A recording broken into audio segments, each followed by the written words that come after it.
మన హిందూ సాంప్రదాయంలో కార్తీక మాసానికి ఎంతో ప్రాముఖ్యత ఉంది. ఈ మాసానికి పరిహార మాసం, నియమాల మాసం అని కూడా పిలుస్తారు. శివకేశవులను ఇద్దరిని ఏకకాలంతో పూజించి పుణ్యాన్ని పొందే మాసం.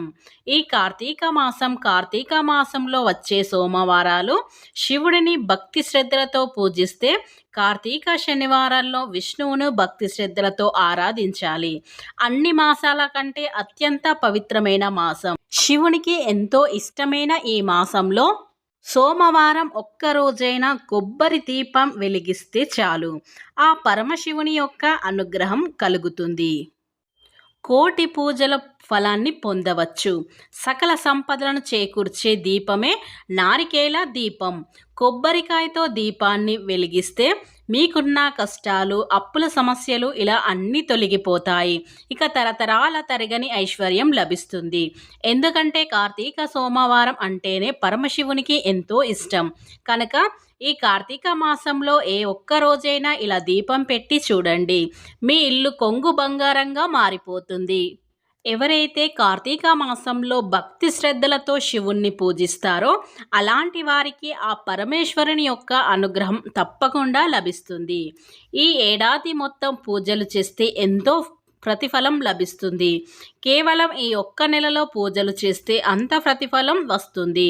ఈ మాసంలో నియమనిష్టలతో పరమేశ్వరుని పూజిస్తే జన్మ జన్మల దరిద్రాలు పోయి కోటి జన్మల పుణ్యం లభిస్తుంది. ఇంతటి ప్రాముఖ్యత ఉన్న ఈ కార్తీక మాసంలో కొన్ని పనులు అస్సలు చేయకూడదు అని మన పండితులు సూచిస్తున్నారు. కనుక ఈ కార్తీక మాసంలో శివ పూజలో చెయ్యకూడని ఆ తప్పులేంటో ఇప్పుడు మన వీడియోలో వివరంగా తెలుసుకుందాం. అంతకన్నా ముందు నా చిన్న రిక్వెస్ట్ అండి, వీడియో పూర్తిగా చూడండి, నచ్చితే లైక్ చేయండి. అలాగే మా ఛానల్ని కొత్తగా చూసినట్లయితే సబ్స్క్రైబ్ చేసుకోవడం మర్చిపోకండి. కార్తీక మాసంలో శివునికి చేసే పూజలకు కొండంత ఫలం లభిస్తుంది. కార్తీక మాసంలో శివునికి అభిషేకాలు, మారేడు దళాలు సమర్పించిన శివ కటాక్షం లభిస్తుంది. ఈ మాసంలో కార్తీక స్నానం, తులసి పూజ, శివకేశవుల స్వత్త పారాయణం, పూర్ణిమ, ఏకాదశులలో చేసే సత్యనారాయణ వ్రతం అత్యంత శుభదాయకం. ఈ కార్తీక మాసం అనేది చాలా పవిత్రమైన మాసం, ఎన్నో పుణ్య ఫలితాలను ఇచ్చే మాసం. ఇది సాక్షాత్తు పరమశివునికి ఎంతో ఇష్టమైన మాసం. అయితే ఈ మాసంలో పొరపాటున కూడా కొన్ని తప్పులు చేయకూడదని మన పండితులు చెబుతున్నారు. తెలియకైనా సరే కార్తీక మాసంలో ఈ తప్పులు చేస్తే శివుడికి కోపం వస్తుంది. తర్వాత మీరు ఎనలేని కష్టాలను అనుభవించవలసి వస్తుంది. మరి కార్తీక మాసంలో ఎలాంటి తప్పులు చేయకూడదు అనేది ఇప్పుడు తెలుసుకుందాం. ఈ కార్తీక మాసంలో స్త్రీలు ఇంటిని పరిశుభ్రంగా ఉంచుకోవాలి. భార్యాభర్తలు గొడవలు పడకుండా ప్రశాంతంగా ఉండి కుదిరినప్పుడల్లా కూడా కలిసి పార్వతీ పరమేశ్వరులను పూజించుకోవాలి. అలాగే కార్తీక మాసంలో సూర్యోదయం అయ్యే వరకు నిద్రపోతూ ఉండకూడదు. ఉదయం ఎంత త్వరగా వీలైతే అంత త్వరగా నిద్రలేచి స్నానం చేసుకొని శివుణ్ణి ఆరాధించుకోవాలి. అలాగే ఆడవాళ్ళు కార్తీక మాసంలో పగటిపూట నిర్దించకూడదు. అలాగే ఈ కార్తీక మాసంలో మగవారు కటింగ్, షేవింగ్ లాంటివి అస్సలు చేయకూడదు. ఈ కార్తీక వ్రతం చేసేవారు నెల రోజులు కూడా నేల మీద నిద్రించాలి. తలకు నూనె పెట్టుకోకూడదు. కార్తీక వ్రతం చేసేవారు తప్పక వ్రతం నియమాలు పాటించాలి. అందరికీ నెల రోజులు కుదరని వారు, నెల రోజులు చేయలేం అనుకునేవారు పాడ్యమి రోజు, పౌర్ణమి, ఏకాదశి రోజు, ఆఖరి రోజున ఈ నియమాలను పెట్టుకోండి. చేయగలను అనుకునే వాళ్ళు నెల రోజులు చేయండి. లేదా 4 రోజులు సోమవారాలు, పౌర్ణమి చేసి పూర్తి ఫలాన్ని పొందండి. ముఖ్యంగా స్త్రీలు కార్తీక మాసంలో దీపాలు వెలిగిస్తూ ఉంటారు.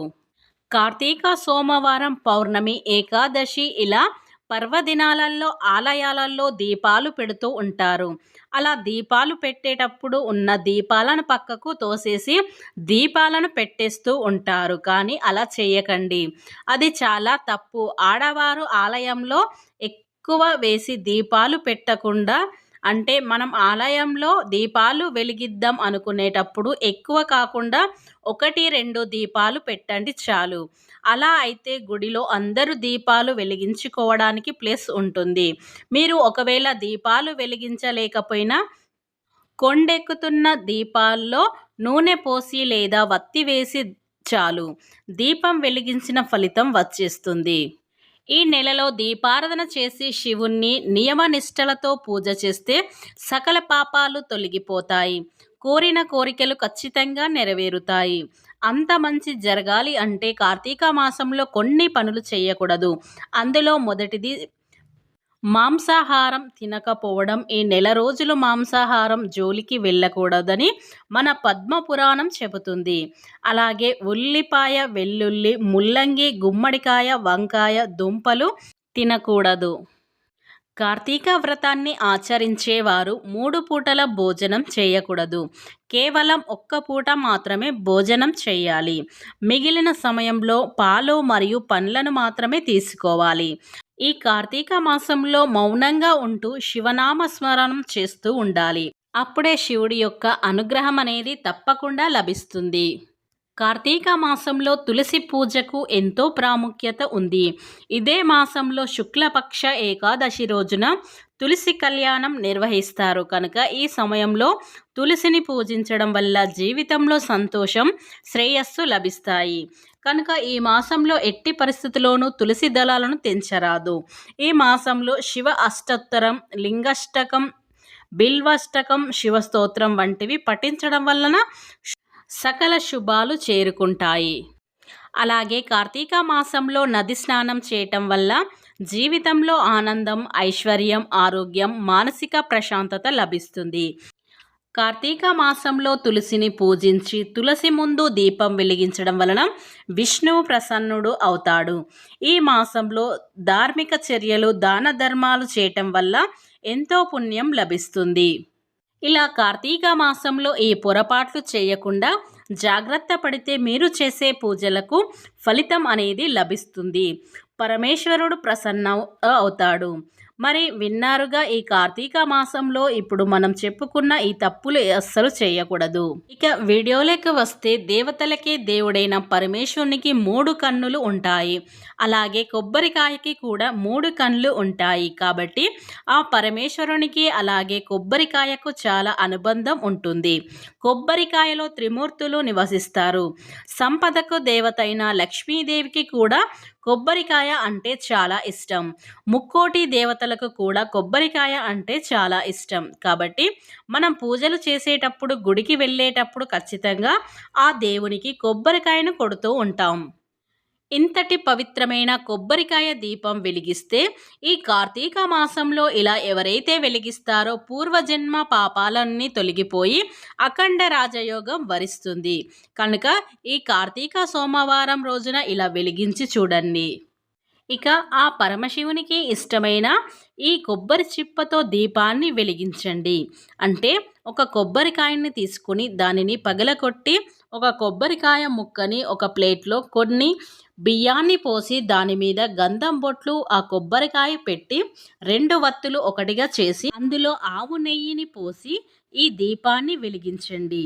ఇలా ఎవరైతే శివునికి కార్తీక మాసంలో ఒక్క రోజైనా, ఒక్క సోమవారం రోజైనా ఇలా దీపాన్ని, నారికేల దీపాన్ని వెలిగించండి చాలు, కోటి జన్మల పుణ్యం లభిస్తుంది. కనుక శివుడికి ఇష్టమైన ఈ దీపాన్ని వెలిగించడం వల్ల శివుడి యొక్క అనుగ్రహం అనేది తప్పకుండా లభిస్తుంది. కార్తీక మాసంలో వెలిగించడం వల్ల ముక్కోటి దేవతల అనుగ్రహం అనేది ఖచ్చితంగా లభిస్తుంది. కనుక ఇలా దీపాన్ని వెలిగించుకొని మీకున్న కోరికలు చెప్పుకొని ఆ పరమశివుని యొక్క అనుగ్రహం అనేది పొందండి. ఇలా వెలిగించిన వారికి తప్పకుండా శివుని యొక్క అనుగ్రహం అనేది తప్పకుండా